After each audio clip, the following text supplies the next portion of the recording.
Dizem que sou afortunada, que nasci no berço que tantas sonham alcançar. A herdeira da fazenda Palmeiral, filha do poderoso Barão Clemente, criada entre rendas, prata e sorrisos ensaiados. Mas ninguém jamais me perguntou se eu era feliz. Ninguém nunca quis saber o que existia por trás do cetim, das joias, do meu nome. Sempre fui enfeite, moldura, nunca escolha. Minha casa, essa casa imensa, de colunas brancas e janelas que mais parecem olhos de uma torre de vigia, é a minha gaiola dourada. Os corredores cheiram a madeira encerada e silêncio. Tudo reluz, tudo obedece. E eu, mesmo cercada de beleza, era refém de um destino que não escolhi. Meu pai, o barão, me via como parte do seu império, não como filha, um dote vivo, uma aliança ambulante. Eu devia me casar com Fidelis, o noivo insosso que meu pai escolheu quando eu ainda brincava com bonecas de porcelana. Um homem sem graça, sem alma, que fala alto, ri sem pensar e me olha como quem já me possui. Mas o que ele jamais teve foi o meu coração. Naquela manhã, tudo parecia igual. A mesma névoa se desfazia preguiçosa sobre os cafezais. O mesmo canto de pássaros ecoava do lado de fora da janela do meu quarto. Eu, em minha cadeira de ferro forjado, segurava uma xícara de chá já morna, olhando para o mundo como quem observa um cenário montado para os outros.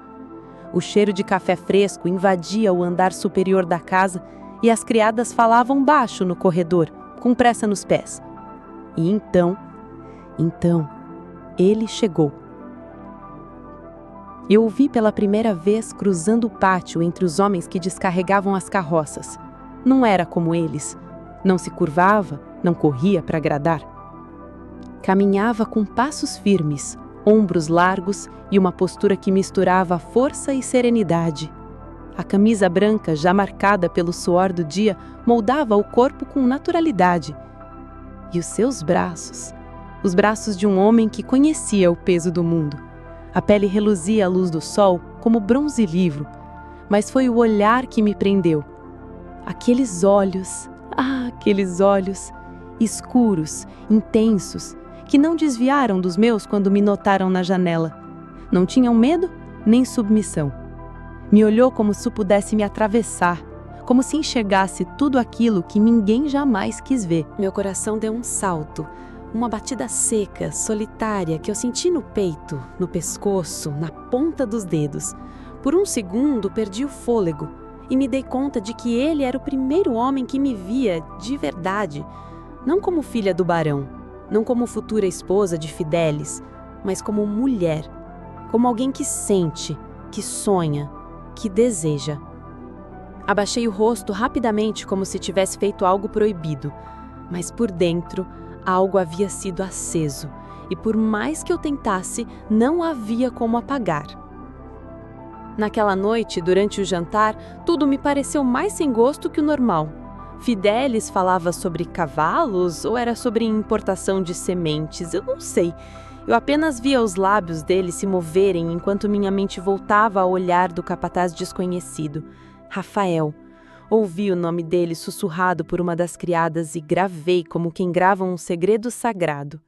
Rafael, o nome soava como um sussurro do destino.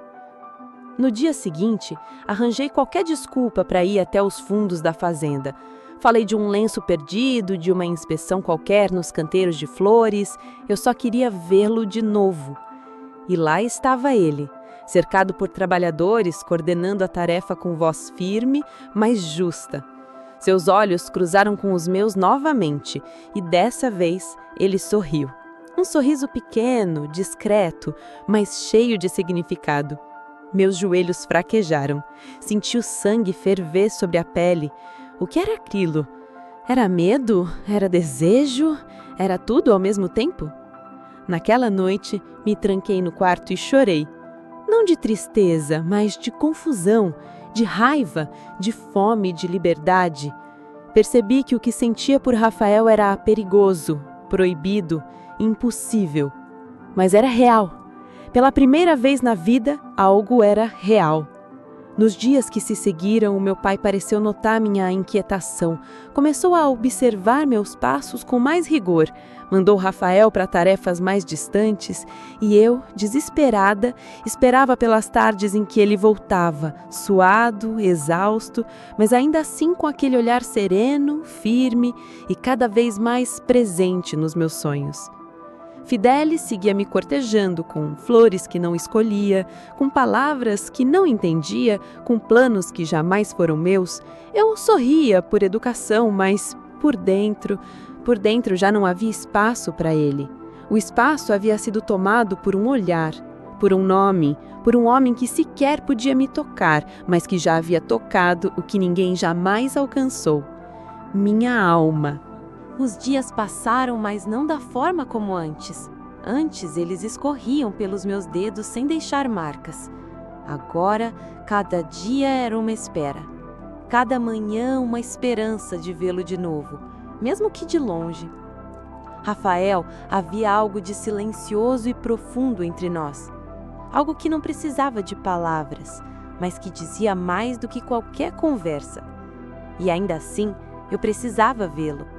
Precisava sentir aquela presença forte, tranquila, firme como a terra que ele pisava. Rafael era feito de raízes, não como as raízes da nossa família, frias, vaidosas, presas à tradição, mas raízes de homem que veio da dor, do trabalho, da luta. E ainda assim não se curvou ao mundo. Ele era inteiro, era verdadeiro, e era por isso que ele me atraía tanto. Comecei a inventar motivos para me aproximar. Queria entender o que se passava na fazenda, sabia das colheitas, fingia interesse em números que nunca me importaram, só para poder caminhar até os fundos, até o curral, até a sombra das grandes árvores onde ele às vezes descansava. Eu, que sempre fui mantida longe da terra, dos trabalhadores, do suor e da realidade, agora procurava aquilo como quem busca o ar. Rafael me tratava com respeito, sempre. Mas havia algo nos olhos dele, algo que hesitava, mas queimava, como se ele também estivesse lutando, como se soubesse o perigo que aquilo representava. Porque sim, eu era a filha do barão, e ele era apenas o capataz. Era isso que diriam, isso que meu pai gritaria caso soubesse o que havia começado a nascer entre nós. Mas ali, entre olhares desviados e palavras contidas, a verdade já se fazia impossível de esconder. Lembro de uma tarde abafada, o sol cruel castigando a plantação. Meu pai havia saído para resolver negócios com o Fidelis. A casa estava vazia, as criadas cochichavam num canto qualquer. Aproveitei o silêncio e fui até os fundos, como quem finge casualidade, mas com o coração em disparada. Encontrei Rafael carregando sacos de café nos ombros e, por um momento, me perdi só de vê-lo. Ele não me notou de imediato. Seus músculos se contraíam sobre o peso, a pele reluzia de suor. Mas ele não parecia cansado. Parecia parte daquele chão, vivo, real. Quando me viu, parou. Colocou o saco no chão, limpou a testa com o antebraço e me olhou. Ficamos em silêncio por longos segundos. Então ele falou meu nome. Meu nome, dito pela primeira vez por ele. Soou diferente, como se só ali ele tivesse ganhado sentido. Ana. Não senhorita, não filha do barão. Apenas Ana. Eu perguntei sobre a colheita, uma pergunta qualquer feita com voz trêmula, e ele respondeu com calma, com respeito, mas com um brilho contido no olhar. A voz dele tinha uma firmeza que me ancorava, mesmo quando tudo dentro de mim era tempestade. E foi nesse instante que aconteceu. Uma pedra solta, um desequilíbrio, um segundo de descuido. Pisei mal e torci o pé. Uma dor aguda subiu pela minha perna e quase caí. E ele veio, rápido, instintivo. Me segurou pela cintura, com mãos grandes, quentes, cuidadosas. Nossos corpos ficaram próximos demais. Por um instante, nossos rostos estavam tão perto que senti sua respiração na minha pele. E ele, mesmo me segurando, Hesitou. Seus olhos buscavam os meus, mas havia medo ali. Medo de errar, de me tocar mais do que deveria, de se permitir. E então ele disse: "Me perdoe, senhorita, eu não queria." Mas eu o interrompi. "Não me chame assim. Só Ana." Ficamos ali, ele me apoiando, me ajudando a sentar sob uma árvore. E foi ali, sob a sombra e o som distante dos galhos dançando ao vento, que entendi. Ele estava lutando contra um sentimento que já nos dominava. E eu não queria mais lutar. No dia seguinte, meu pai explodiu de raiva ao saber que eu havia ido até o galpão sozinha. Chamou-me de imprudente. Mandou Rafael para o campo mais distante da fazenda, como forma de punição velada. Eu sabia que era por causa do que ele pressentia. Meu pai sempre foi cego de alma, mas há certos olhares que nem os homens mais duros conseguem ignorar. Rafael partiu sem dizer adeus, mas deixou um gesto, uma flor, uma pequena flor do campo, deixada discretamente sobre um muro baixo onde eu costumava me sentar nas tardes. Era um gesto simples, quase tolo, mas que dizia tudo. Era um pedido de silêncio, um cuidado, uma promessa muda de que ele voltaria.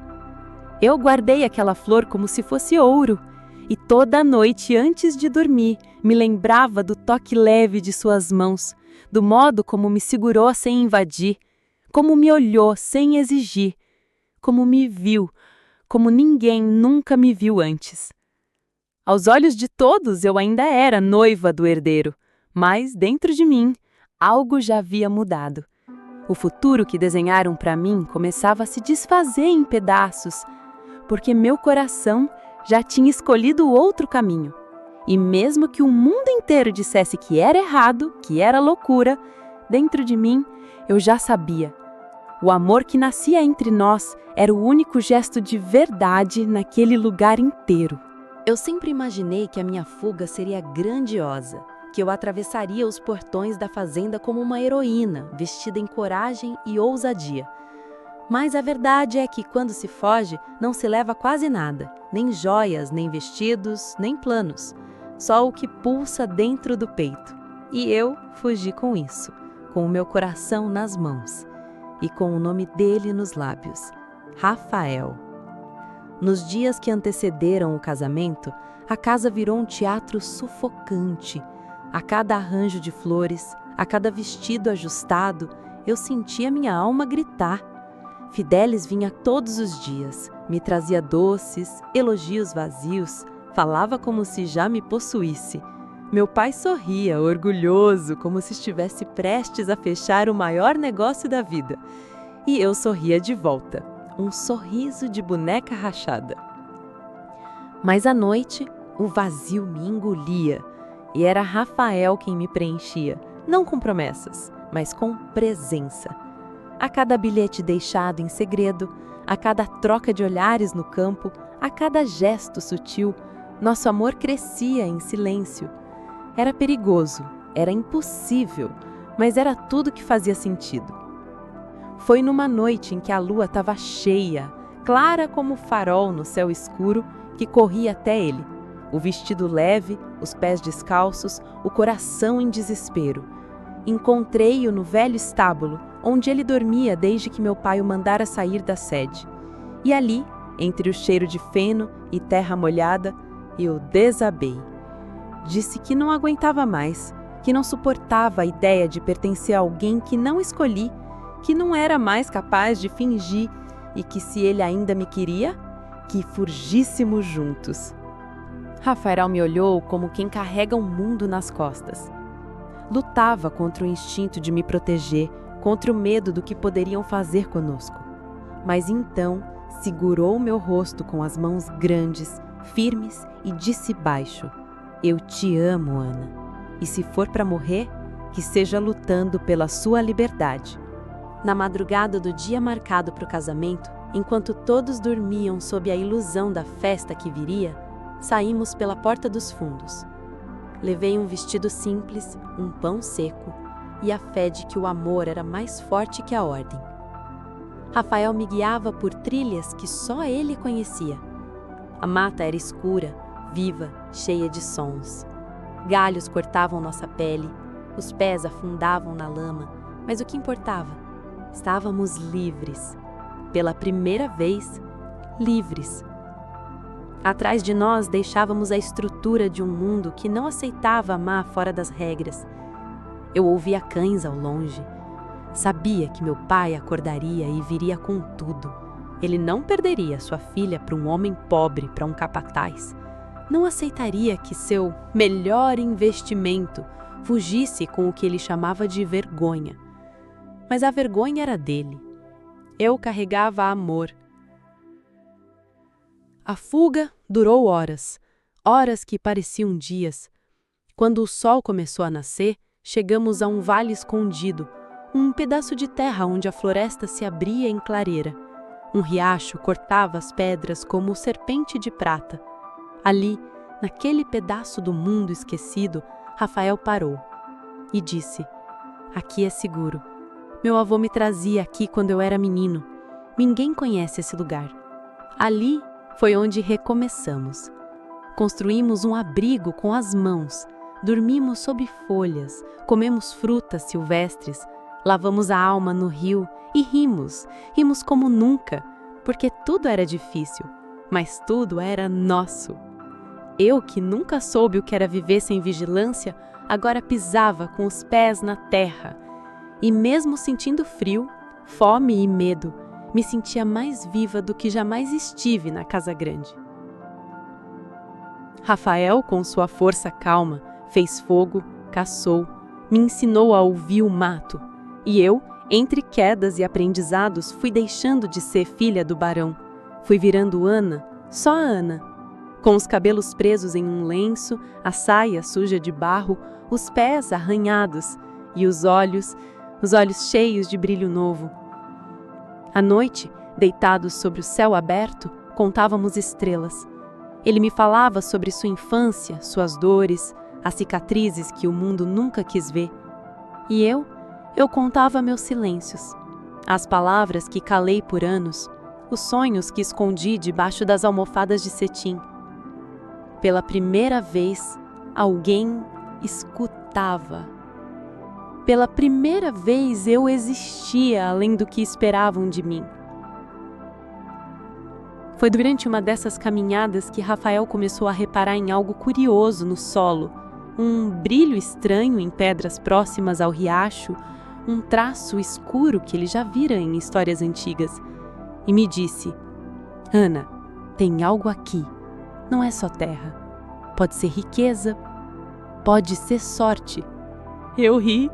Não acreditava mais em sorte, mas Rafael insistia. Ele dizia que a terra fala com quem a escuta, e talvez naquele pedaço esquecido de mundo, a terra estivesse nos dando uma resposta, não apenas abrigo, mas uma chance, um novo futuro, um segredo guardado para quem ousasse amar fora dos muros. E agora era nosso. Na casa do meu pai, talvez já tivessem espalhado meu retrato, talvez Fidelis gritasse em alguma sala, talvez o barão enviasse homens com cães e armas. Mas ali, entre árvores, pedras e vento, eu não era mais promessa de ninguém. Eu era minha, eu era dele. E ali começava o nosso império, ainda sem ouro, ainda sem paredes, mas cheio de amor e liberdade. Nosso maior brilho era a esperança. O tempo passou de forma diferente longe da fazenda. Os dias eram marcados pelo sol e pela chuva, pela fome e pelo afeto, não mais pelos sinos da casa grande ou pelas ordens do barão. A terra que nos acolheu parecia adormecida há séculos, mas aos poucos começou a revelar seus segredos. Rafael falava com ela como quem conversa com um velho amigo, com paciência, respeito e escuta. E ela, como quem reconhece um filho, respondeu. Um dia, escavando uma área próxima ao riacho, ele encontrou o brilho, um traço escuro entre as pedras, negro, denso, pesado, como o sangue da terra. Não sabíamos ao certo que era ouro preto, talvez, petróleo, como os homens da capital chamavam em suas cartas. Só sabíamos de uma coisa: Aquilo não era comum. Aquilo era poder.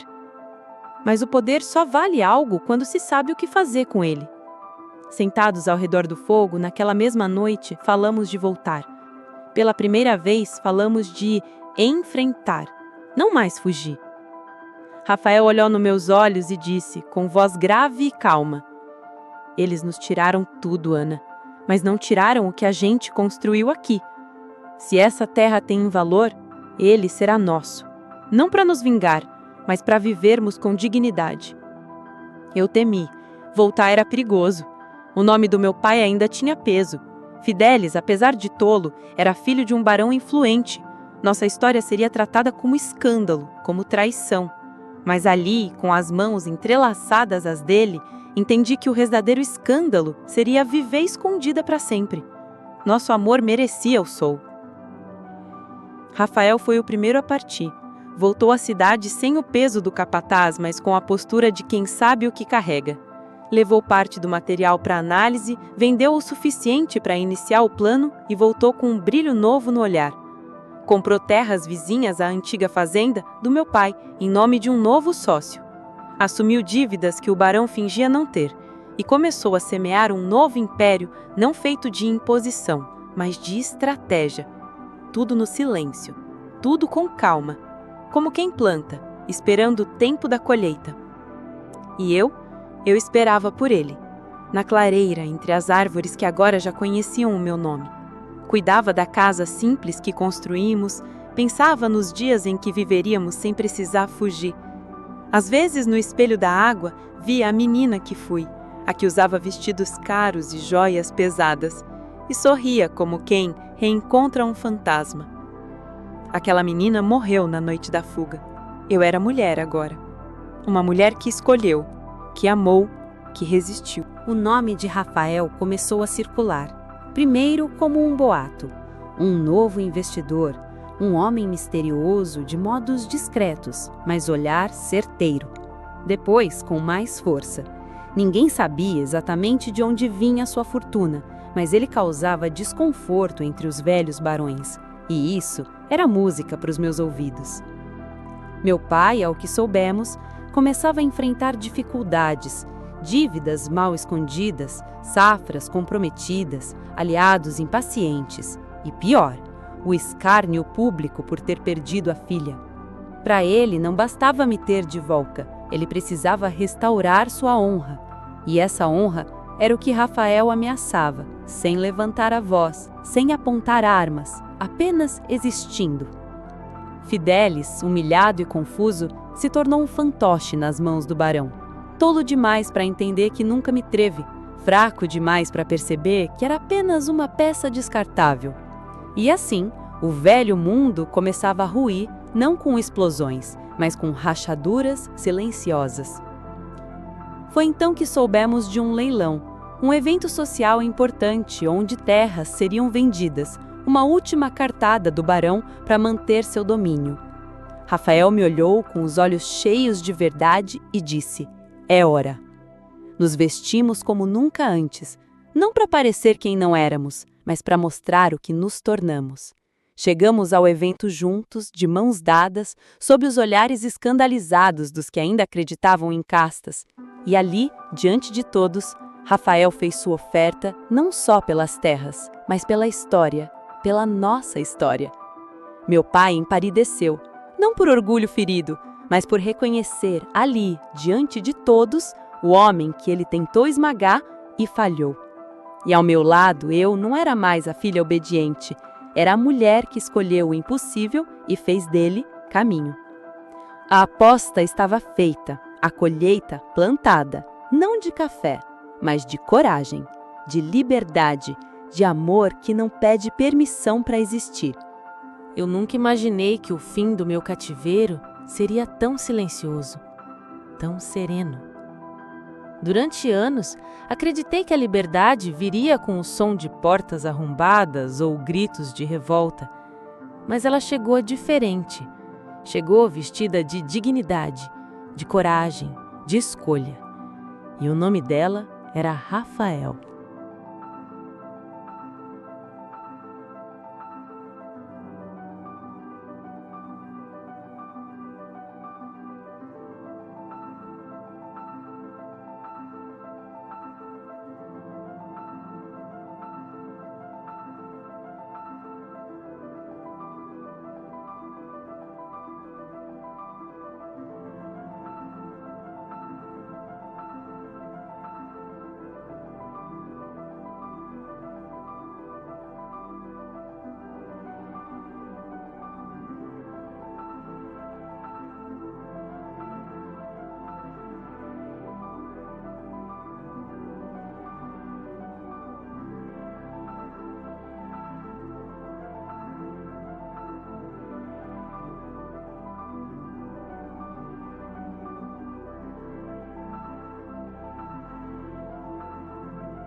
Você é tudo que eu tentei impedir que minha filha encontrasse.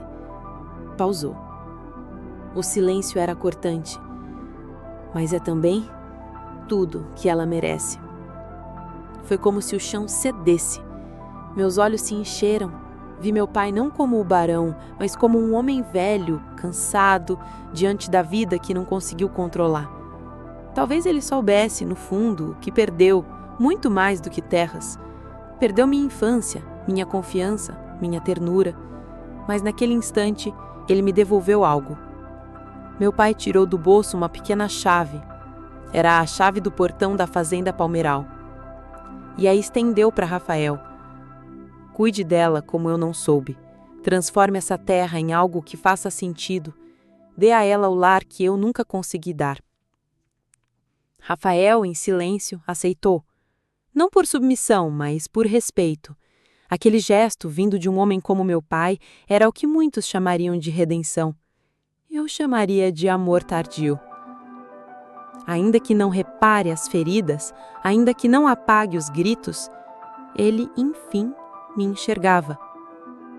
E isso bastava. Na manhã seguinte, retornamos a Palmeiral, não como fugitivos, mas como donos do nosso destino.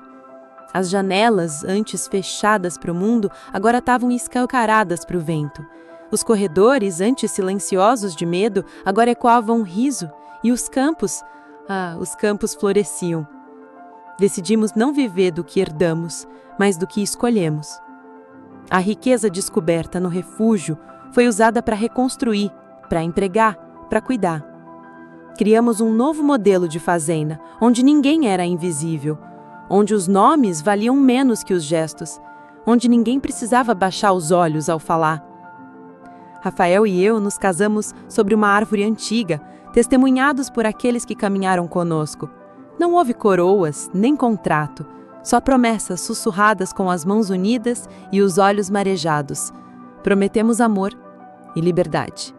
Todos os dias, até o fim.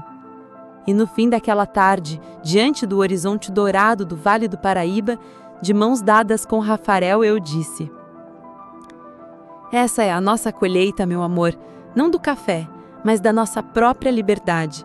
E juntos construiremos nosso império, onde o ouro mais valioso é o nosso amor e a dignidade de um novo tempo.